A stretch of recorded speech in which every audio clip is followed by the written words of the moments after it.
E depois de todos esses ataques, da morte do líder Nasrallah, o Hezbollah fez o primeiro pronunciamento oficial do grupo terrorista nesta manhã, informação de agora a pouco. É por isso que o Fabrício Naidski está aqui. Bom dia, Naidski. Bom dia, Lívia. Boa semana a todos que acompanham o Jornal da Manhã. Naim Qassem, melhor dizendo, vice-líder do Hezbollah, número 2, que assume temporariamente essa posição de liderança depois da morte do Nasrallah no último sábado, falou hoje cedo em um pronunciamento televisionado lá no Líbano. Ele disse o seguinte, que o grupo vai escolher o seu novo secretário-geral, que é assim designado oficialmente o nome do posto, o seu novo líder o mais rápido possível, na primeira oportunidade que tiver, e diz que eles vão cumprir todos os ritos necessários, internos, para que um novo líder seja escolhido, sem especificar exatamente quais são esses ritos e também sem especificar quando que pode aparecer essa oportunidade. Há de se levar aqui em consideração que o Hezbollah segue sendo alvo de ataque do exército de Israel. Isso dificulta bastante qualquer tipo de possibilidade do grupo se reorganizar nesse momento. A gente lembra principalmente também da história dos pagers, que era um principal artefato de comunicação utilizado pelo Hezbollah, e eles foram detonados, foram explodidos pelo Mossad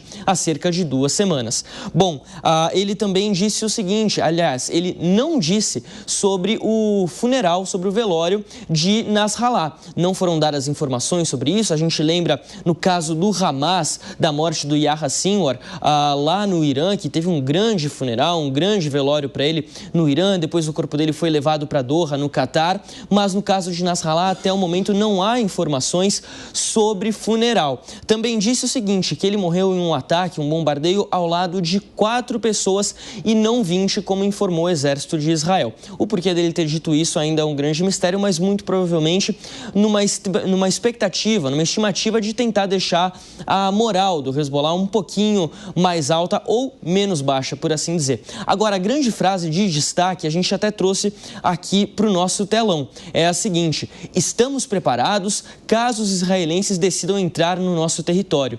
Nossas forças de resistência estão prontas para um confronto terrestre. Há uma ameaça muito grande de que o exército de Israel entre por via terrestre no território libanês. Isso seria um movimento que a gente não vê há muito tempo naquela região e que tem algumas diferenças em relação ao que a gente vê na faixa de Gaza, principalmente na questão de guerra mesmo, porque quando a gente fala do território de Gaza, é um território pequeno, é um enclave palestino cercado por Israel, e aí tem, claro, a fronteira lá com o Egito por Rafah, mas no caso, o Líbano é um país relativamente grande comparado com o tamanho da faixa de Gaza, não há como comparar.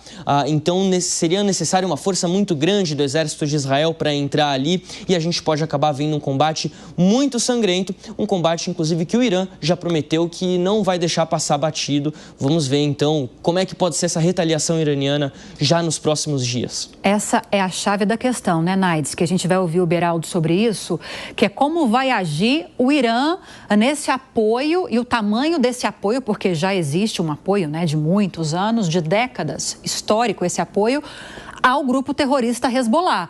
Nós falamos mais cedo, o Naidski não estava aqui ainda, Beraldo participou da entrevista com o Vitélio Brustolin, que é especialista em relações internacionais, e nós falávamos sobre o quanto esse ataque que matou a principal liderança do Hezbollah, o Nasrallah, enfraquece o Hezbollah, porque é uma liderança muito importante não só para o Hezbollah, mas para toda a região. E aí o tamanho desse apoio do Irã, que vai ser decisivo ou não para que haja um contra-ataque, uma reação contra Israel. Pois é, Lívia, só que o que acontece, bom dia, Fabrício, o que acontece é que Israel está mostrando um novo modelo de guerra em que a inteligência passa a ser o elemento fundamental. Os ataques de Israel têm sido muito precisos e muito eficientes. E não só do ponto de vista da tecnologia, mas também da criatividade. Essa explosão dos pagers e dos walkie-talkies acabando não só ferindo e matando diversos membros do Hezbollah, mas também acabando com a possibilidade de comunicação entre os membros, foi uma coisa, do ponto de vista da guerra, genial. E na situação que existe hoje, até para que o Irã consiga ajudar o Hezbollah, ficou muito difícil, porque o Hezbollah, além de ter perdido várias das suas lideranças, está muito desorganizado, desarticulado com essa dificuldade muito grande de comunicação.